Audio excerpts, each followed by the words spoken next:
सभी हिंदी साहित्य प्रेमियों का हिंदी साहित्य की क्लास में आपका हार्दिक स्वागत अभिनंदन। हम पढ़ रहे हैं आचार्य रामचंद्र शुक्ल जी का हिंदी साहित्य का इतिहास। इसके अंतर्गत हम पढ़ रहे हैं प्रकरण आधुनिक काल, और आधुनिक काल के अंतर्गत भी हम पढ़ रहे हैं प्रकरण 4। और प्रकरण 4 को रामचंद्र शुक्ल जी ने द्वितीय उत्थान नाम से दिया है, और इसका अन्य नाम है गद्य साहित्य का प्रसार किस प्रकार से हुआ। संवत है 1950 से 75। अगर सन में आपसे पूछा जाए तो 1893 से 1918। ठीक है। सामान्य परिचय हम पढ़ चुके थे। सामान्य परिचय के बाद में हम पढ़ेंगे अलग अलग जो नाटक हैं, उपन्यास हैं, उनके हिसाब से बताया गया है। तो देखिए, आज हम पढ़ेंगे इसके अंतर्गत नाटक। ठीक है। नाटक के बारे में क्या बताया गया द्वितीय उत्थान में, कि नाटक है उनका विकास किस प्रकार से हुआ। देखिए, जैसे कि पहले कहा जा चुका है कि भारतेंदु के पीछे नाटकों की ओर प्रवृत्ति बहुत कम हो चुकी थी। क्यों हो चुकी थी, ये हम पीछे जो प्रथम उत्थान है उसमें पढ़ चुके हैं। दोबारा से मैं आपको रिपीट करवा देती हूँ। ये बात क्या था कि जो नाटक क्या होता है, एक दृश्य काव्य होता है, तो उसका अभिनय होना चाहिए। और अभिनय वाली जो मंडली थी वो कैसी थी, फारसी कंपनी थी वो। और फारसी कंपनी थी वो किस में नाटक करती थी, उर्दू भाषा में नाटक करती थी। तो ये बताइए कि उर्दू भाषा में नाटक करने वाले हिंदी भाषा में नाटक किस प्रकार से करेंगे। तो जो हिंदी नाटक थे उनके लिए अभिनयशाला भी नहीं थी और अभिनय करने वाले भी नहीं थे, तो हिंदी नाटकों की तरफ रुझान कम हो गया और उपन्यासों की तरफ ज़्यादा रुझान हो गया था। ठीक है। नाम लेने योग्य अच्छे मौलिक नाटक बहुत दिनों तक दिखाई न पड़े। अनुवादों की परंपरा अलबत्त चलती रही थी। देखिए, मौलिक नाटक बहुत कम लिखे गए, लेकिन अनुवादित नाटक बहुत ज़्यादा लिखे गए थे। देखिए, बंग भाषा के अनुवाद, ये देख रामकृष्ण वर्मा द्वारा वीर नारी, कृष्ण कुमारी, पद्मावती नाटकों के अनुवाद का उल्लेख हम पहले कर चुके हैं। किसमें कर चुके हैं हम, प्रथम उत्थान के अंतर्गत हम कर चुके हैं। संवत 1950 के पीछे गहमर जिला गाजीपुर में बाबू गोपाल राम ने वनवीर, बब्रुवाहन, देश दशा, विद्या विनोद और रविंद्र बाबू के चित्रांगदा का अनुवाद किया था। किसने किया था, संवत 1950। संवत 1950 के पीछे मतलब द्वितीय उत्थान में, अभी जो पढ़ रहे हैं हम द्वितीय उत्थान, इसमें क्या किसने किया कि गहमर को जिला गाजीपुर के कौन थे, बाबू गोपाल राम। उन्होंने किसका किया, वनवीर, बब्रुवाहन, देश दशा, विद्या विनोद और रविंद्र बाबू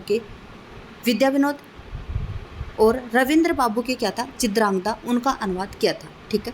द्वितीय उत्थान के अंतिम भाग में पंडित रूपनारायण पांडे ने गिरीश बाबू के पतिव्रता, क्षीरोद प्रसाद, विद्या विनोद के खानजहां, रविंद्र बाबू के अचलायतन, द्विजेंद्र लाल राय के उस पार, शाहजहां, दुर्गादास, ताराबाई आदि कई नाटकों का अनुवाद प्रस्तुत किया है। किसने किया है, द्वितीय उत्थान के अंतिम भाग में किसने किया है, रूपनारायण पांडे ने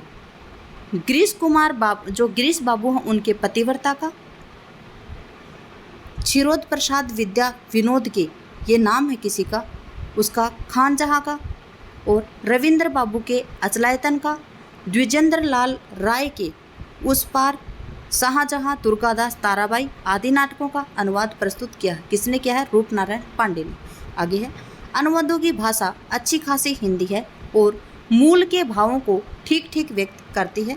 इन नाटकों के संबंध में यह समझ रखनी चाहिए कि इनमें बंगभाषियों की आवेशशील प्रकृति का आरोप अनेक पात्रों में पाया जाता है। ठीक है। जो बंगभाषी हैं उनकी जो आवेशशीलता है वो प्रकृति का आरोप, जो प्रकृति है उसके आरोप अनेक पात्रों में पाया जाता है, जिसमें बहुत से ऐतिहासिक हो सकते हैं। देखिए, उन्होंने अनेक पात्रों में बताया है। क्या बताया है, प्रसिद्ध व्यक्तियों को क्षोभपूर्ण लंबे भाषण उनके अनुरूप नहीं जान पड़ते हैं। प्राचीन ऐतिहासिक वृत्त लेकर लिखे हुए नाटकों में उस काल की संस्कृति और परिस्थिति का सम्यक अध्ययन नहीं प्रकट हुआ है। ठीक है। क्या है कि वहाँ उस समय जो प्राचीन ऐतिहासिक वृत्त लेकर लिखे जाते थे, उस समय की जो संस्कृति और परिस्थिति है उसके जो नाटक लिखे गए हैं, लेकिन वो उस संस्कृति और परिस्थिति के जो सम्यक अध्ययन है उसको प्रकट नहीं कर पाए हैं वो नाटक। आगे हैं अंग्रेजी के अनुवाद। अंग्रेजी के अनुवाद के अंतर्गत क्या है, जयपुर के पुरोहित गोपीनाथ अम्मे ने संवत 1950 के कुछ आगे पीछे शेक्सपियर के इन 3 नाटकों का अनुवाद किया था। किसने किया था? जयपुर के जो पुरोहित थे, कौन? गोपीनाथ। कब किया था? 1950 के कुछ आगे पीछे है। शेक्सपियर के 3 नाटक हैं, कौन कौन से? रोमियो जूलियट, जो कि प्रेमलीला के नाम से किया था, एज यू लाइक इट और वेनिस का व्यापारी। ठीक है, किसका? Romeo Juliet, as you like it और वेनिस का व्यापारी। जो रोमियो जूलियट है उसका प्रेमलीला के नाम से किया था। किसने किया था? गोपीनाथ जी ने। उपाध्याय बद्रीनाथ चौधरी के छोटे भाई पंडित मथुरा प्रसाद चौधरी ने संवत 1950 में मेघवेत का बहुत अच्छा अनुवाद साहस्त्रद साहस के नाम से प्रकाशित किया था। किसका? मेघवेत का जो अनुवाद था वो बहुत ही अच्छा किया था। किसके नाम से? साहस्येंद्र साहस के नाम से प्रकाशित किया था। किसने किया था? बद्रीनारायण चौधरी प्रेमचंद जी के भाई थे, कौन? मथुरा प्रसाद चौधरी। इनके उपरांत संवत 1967 में के लगभग हेमलेट का अनुवाद किसने किया था? हेमलेट का एक अनुवाद जयंत के नाम से निकला, जो कि वास्तव में मराठी अनुवाद का हिंदी अनुवाद था। देखिए, हेमलेट का एक अनुवाद निकला किसके नाम से? जयंत के नाम से। और क्या नाम था उसका? क्या था वो वास्तव में एक जो मराठी अनुवाद है उसका क्या था? हिंदी अनुवाद था। अंग्रेजी के अनुवाद याद रखेंगे आप। जयपुर के पुरोहित थे, कौन? गोपीनाथ। उन्होंने जो शेक्सपियर के 3 नाटक थे उनका अनुवाद किया था। शेक्सपियर के 3 नाटक कौन थे? Romeo Juliet, as you like it और वेनिस का व्यापारी। ठीक है। उपाध्याय सिंह जो बद्रीनारायण चौधरी प्रेमचंद जी हैं, उनके भाई मथुरा प्रसाद चौधरी ने भी एक मेघवेत नाम से एक नाटक था उसका अनुवाद किस नाम से किया था? साहस्येंद्र साहस नाम से। और फिर 1967 में हेमलेट का अनुवाद जयंत के नाम से किया था, जो वास्तव में क्या था? एक मराठी अनुवाद था। ठीक है। आगे हैं संस्कृत के अनुवाद। संस्कृत के नाटकों के अनुवाद के लिए राय बहादुर लाला सीताराम बीए सदा आदर के साथ स्मरणीय रहेंगे। ठीक है। संस्कृत के अनुवाद में सबसे महत्वपूर्ण कौन रहेंगे? राय बहादुर लाला सीताराम जी।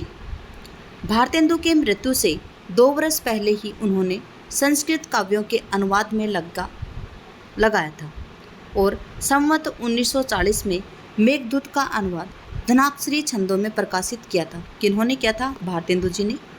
उनके उपरांत वे बराबर किसी न किसी काव्य नाटक का अनुवाद करते रहे। संवत 1944 में उनका नागानंद का अनुवाद हुआ था। फिर तो धीरे धीरे उन्होंने मृच्छकटिकम, महावीर चरित, उत्तर रामचरित, मालती माधव, मालविकाग्निमित्र का भी अनुवाद कर डाला। यद्यपि पद्य भाग के अनुवाद में लाला साहब की वैसी सफलता नहीं हुई, पर उनकी हिंदी बहुत सीधी सादी, सरल और आडंबर शून्य है।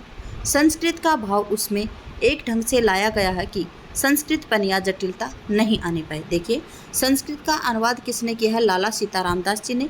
कब इसे शुरू किया उन्होंने? तो भारतेंदु की मृत्यु के 2 वर्ष पहले ही उन्होंने संस्कृत काव्यों के अनुवादों का लगा दिया था, मतलब लाग लगा दी थी उन्होंने। और 1940 में उनका मेघदूत, जो कि मेघदूत का अनुवाद धनाक्षरी शब्दों में प्रकाशित हो गया था। किसका? लाला सीताराम जी का। उसके बाद में वो बराबर काव्य, नाटक आदि का अनुवाद करते रहे थे। और कब किया उन्होंने? संवत 1940 में उनका जो नागानंद है उसका अनुवाद निकला था। फिर धीरे धीरे उन्होंने मृच्छकटिकम, महावीर चरित्र, उत्तर रामचरित, मालती माधव, मालविकाग्निमित्र का भी अनुवाद कर डाला। किसने? लाला सीताराम जी ने। यदि पद्य भाग के अनुवाद में लाला साहब की वैसे सफलता नहीं मिली, देखिए पद्य भाग में उनको सफलता नहीं मिली, लेकिन गद्य भाग की भाषा उनकी बहुत सीधी सादी, सरल और आडंबर शून्य थी। संस्कृत का भाव भी उसमें ढंग से लाया गया था और संस्कृतपन या जटिलता इसमें नहीं आने पाई थी। ठीक है। भारतेंदु के समय वे काशी के क्वींस कॉलेज स्कूल के 2nd मास्टर थे। भारतेंदु के समय में वो कहाँ पे थे? काशी का जो क्वींस कॉलेज स्कूल है उसके वो क्या थे? 2nd मास्टर थे। पीछे डिप्टी कलेक्टर हुए। अंत में शांतिपूर्वक प्रयाग में आ रहे और 2 जनवरी 1937 को उनका साकेतवास हो गया, मतलब उनका देहांत हो गया। संस्कृत के अनेक पुराण ग्रंथों के अनुवादक, रामचरितमानस, बिहारी सतसई के टीकाकार, सनातन धर्म के प्रसिद्ध व्याख्याता, मुरादाबाद के पंडित ज्वाला प्रसाद मिश्र ने वेणी संगार और अभिज्ञान शाकुंतलम का हिंदी अनुवाद भी प्रस्तुत किया। किसने किया है? पंडित ज्वाला प्रसाद मिश्र ने वेणी संगार और अभिज्ञान शाकुंतलम का हिंदी अनुवाद भी किया है। कहाँ के थे ये? संस्कृत के अनेक पुराण ग्रंथों के अनुवादक थे। रामचरितमानस का भी अनुवाद किया। बिहारी सत्सई के टीकाकार भी थे। सनातन धर्म के प्रसिद्ध व्याख्याता थे और मुरादाबाद के पंडित थे। कौन? ज्वाला प्रसाद मिश्र ने वेणी संगार और अभिज्ञान शाकुंतलम के हिंदी अनुवाद को प्रस्तुत इन्होंने किया था।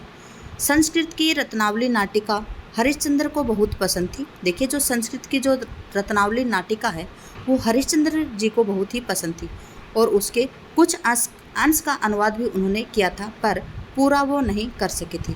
भारत मित्र के प्रसिद्ध संपादक, हिंदी के बहुत ही सिद्ध हस्तलेखक बाल मुकुंद गुप्त। देखिए, भारत मित्र के प्रसिद्ध संपादक कौन थे? बाल मुकुंद गुप्त। और हिंदी के बहुत ही सिद्ध हस्तलेखक कौन थे? बाल मुकुंद गुप्त। उक्त नाटिका का पूरा अनुवाद अत्यंत सफलतापूर्वक किया था। किसका? रत्नावली नाटिका का। करना कौन चाहते थे? हरिश्चंद्र जी, लेकिन पूरा नहीं कर सके थे। पहले उनकी मृत्यु हो गई, फिर किसने किया था? बाल मुकुंद गुप्त जी ने किया था। अगला है, संवत 1970 को पंडित सत्यनारायण कविरत्न ने भवभूति के उत्तर रामचरित का और पीछे मालती माधव का अनुवाद किया था। कब किया था?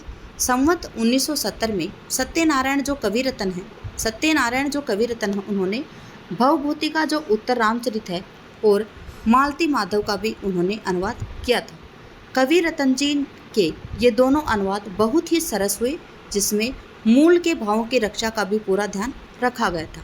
पद्य अधिकतर ब्रज भाषा के सवैये में हैं, जो पढ़ने में बहुत ही मधुर हैं। इन पद्यों को खटकने वाली केवल दो बातें कहीं कहीं मिलती हैं। पहली बात तो यह है कि ब्रज भाषा साहित्य में स्वीकृत शब्दों के अतिरिक्त कुछ स्थलों पर ऐसे शब्द लाए गए हैं जो एक भूभाग तक ही सीमित होते हैं, चाहे वह ब्रजमंडल के अंतर्गत ही क्यों न हो, परिमित है। देखिए, इनकी जो भाषा है किसकी, जो हम पीछे पढ़ते आए हैं, किसके बारे में पढ़ रहे थे हम? सत्यनारायण कविरत्न। इन्होंने जब अनुवाद किया तो इन्होंने क्या किया? जो ब्रज भाषा के साहित्य में जो स्वीकृत शब्द हैं उनके अतिरिक्त वे क्या किया, जो उनके जो कुछ स्थल के शब्द हैं उनको उन्होंने महत्वपूर्ण लिया है।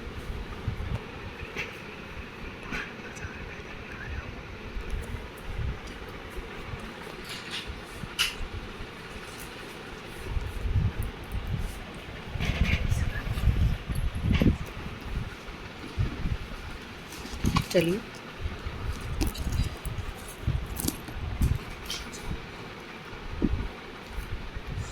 कहाँ पे रह गए? हाँ जी, ब्रज भाषा देश की सामान्य काव्य भाषा रही है, अतः काव्यों में उसके वे ही शब्द लिए गए हैं जो बहुत दूर तक बोले जाते हैं और थोड़े बहुत शब्द स्थानों में समझ लिए जाते हैं। उदाहरण के लिए शीदोशी शब्द लीजिए, जो खास मथुरा वृंदावन में बोला जाता है पर साहित्य में नहीं मिलता। दूसरी बात यह है कि कहीं कहीं श्लोकों का पूरा भाव लाने के प्रयत्न में भाषा दूहरा है और अव्यवस्थित हो गई है। अगला है मौलिक नाटक। मौलिक नाटक कौन कौन से हैं? अब तक हमने पढ़े हैं अनुदित नाटक, काशी निवासी पंडित किशोरीलाल गोस्वामी ने प्रथम उत्थान के अंत में 2 नाटक लिखे हैं। देखिए, मौलिक नाटक किसने लिखे हैं? काशी निवासी जो पंडित किशोरीलाल गोस्वामी हैं उन्होंने प्रथम उत्थान के अंत में ही 2 नाटक लिखे थे। कौन कौन से थे? चौपट चपेट और मयंक मंजरी। इसमें से प्रथम तो एक प्रश्न है और जिसमें चरित्रहीन और छल कपट से भरी स्त्रियों और लुच्चों लफंगों आदि के विभत्स और अश्लील चित्र अंकित किए गए हैं। देखिए, पहला नाटक है चौपट चपेट, उसमें क्या दिया गया है? इसके प्रथम है उसमें क्या है? प्रथम है वो क्या है? एक प्रश्न है। इसमें क्या दिया गया है? जो चरित्रहीन है, छल कपट से जो भरी स्त्रियां हैं, लुच्चों लफंगों आदि के विभत्स और अश्लील चित्र अंकित किए गए हैं। दूसरा 5 अंकों का एक नाटक है। दूसरा क्या है? मयंक मंजरी, और ये क्या है? एक 5 अंकों का एक नाटक है जो श्रृंगार रस की दृष्टि से संवत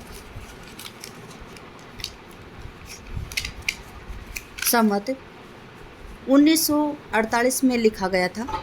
यह भी साहित्य में कोई विशेष स्थान न प्राप्त कर सका और लोक विस्मृति हो गया था। हिंदी के विख्यात कवि पंडित अयोध्या सिंह उपाध्याय हरिओद की प्रवृत्ति इस द्वितीय उत्थान के आरंभ में नाटक लिखने की ओर भी हुई थी और उन्होंने रुक्मणी मंगल और प्रद्युमन विजय व्यायोग नाम से 2 नाटक लिखे थे। किन्होंने लिखे थे? अयोध्या सिंह उपाध्याय हरिओत जी ने। पहले नाटक किसके थे? किशोरीलाल गोस्वामी के थे। चौपट चपेट और मयंक मंजरी। चौपट चपेट इनका प्रहसन है, जबकि मयंक मंजरी इनका 5 अंकों का एक नाटक था। उसके बाद में हिंदी के विख्यात कवि कौन है? अयोध्या सिंह उपाध्याय हरिओत। इन्होंने भी द्वितीय उत्थान के आरंभ में ही नाटक लिखने की ओर भी हुई थी इनकी प्रवृत्ति। उन्होंने 2 नाटक भी लिखे, एक तो रुक्मिणी परिणय और एक प्रद्युमन विजय व्यायोग नाम से 2 नाटक लिखे हैं। ये दोनों नाटक उपाध्याय जी के हाथ आजमाने के लिए लिखे थे। ठीक है, ये दोनों नाटक उपाध्याय जी ने किसके लिए लिखे थे? अपने हाथ को आजमाने के लिखे थे।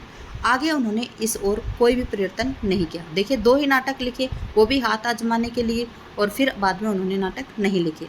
किस किस के बारे में पढ़ चुके हम? किशोरीलाल गोस्वामी और अयोध्या सिंह उपाध्याय जी के मौलिक नाटकों के बारे में पढ़ चुके हैं। दोबारा से बता देती हूँ, किशोरीलाल गोस्वामी जी के 2 नाटक कौन थे? चौपट चपेट और मयंक मंजरी।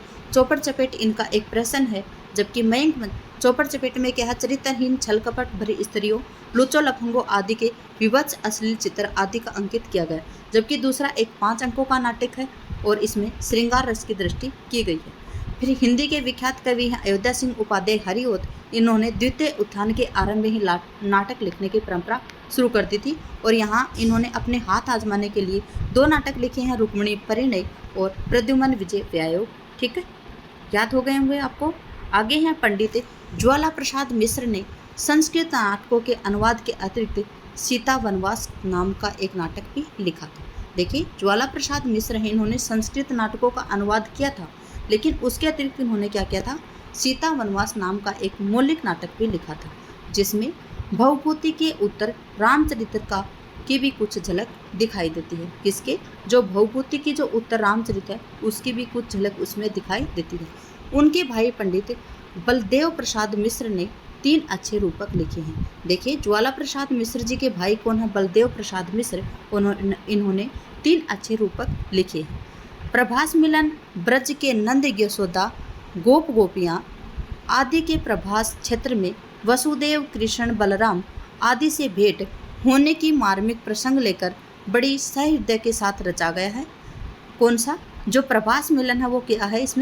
इसमें है ब्रज के जो नंद यशोदा गोप गोपियाँ आदि का जो प्रभास क्षेत्र है, उसमें कौन है? वसुदेव कृष्ण हैं, बलराम हैं आदि से भेंट होने का जो मार्मिक प्रसंग है, उनको लेकर बड़ी सहृदयता के साथ रचा गया है। कौन सा? प्रभास मिलन नाटक, जो किनका है? रूपक है ये किनका? बलदेव प्रसाद मिश्र का। फिर इनका है मीराबाई नाटक, जो कि भक्ति भाव जगाने वाला उत्तम नाटक है। फिर अगला है लल्ला बाबू, समाज में एक छोटा सा खंड चित्र दिखाने का अच्छा प्रश्न है।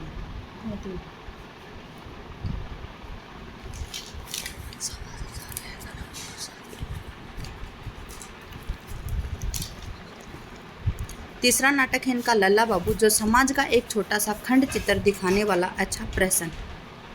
अगला है, चलिए इसमें मैं दोबारा बता देती हूँ आपको। इस गद्य में हमने क्या पढ़ा है?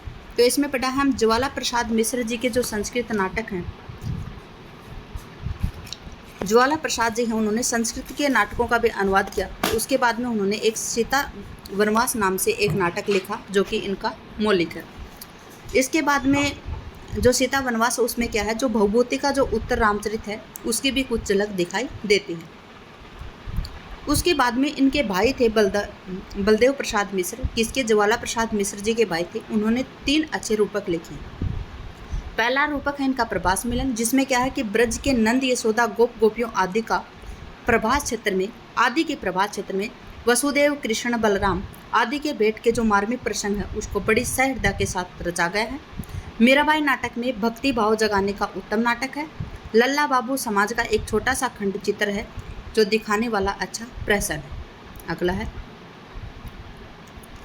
भारतेंदु का वृहत जीवन चरित्र लिखने वाला बाबू शिवनंदन सहाय का सुदामा नाटक बहुत ही उल्लेखनीय योग्य है। ठीक है, भारतेंदु का जो वृहत जीवन चरित्र लिखने वाला जो शिवनंदन साय का जो सुदामा नाटक है बहुत ही क्या है, उल्लेखनीय है।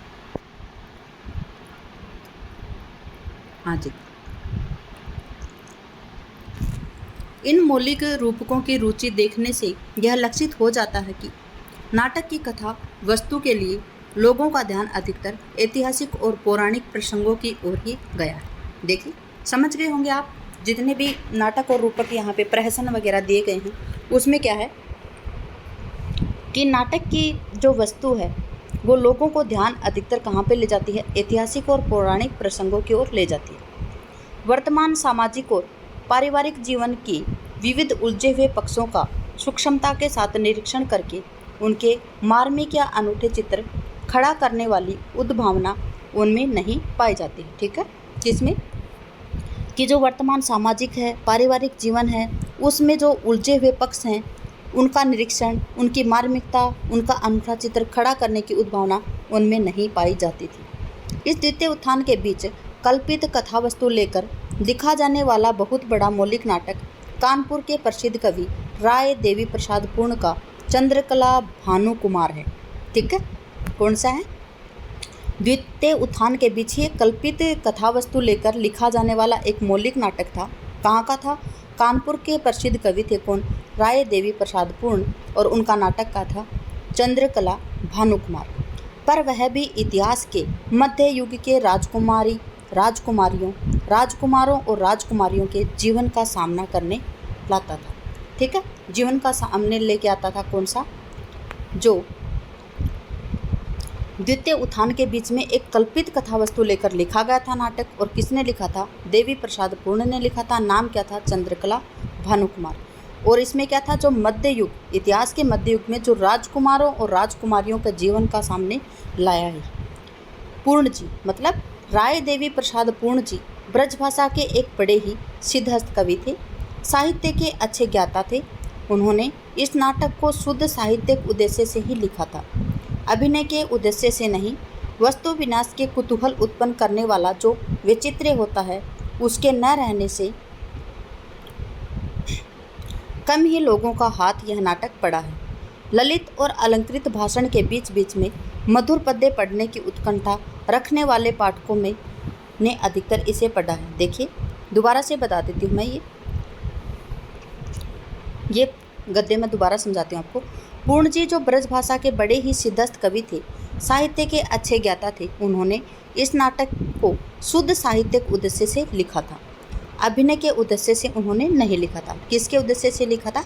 शुद्ध साहित्य उद्देश्य से लिखा था, न कि अभिनय के उद्देश्य से लिखा था।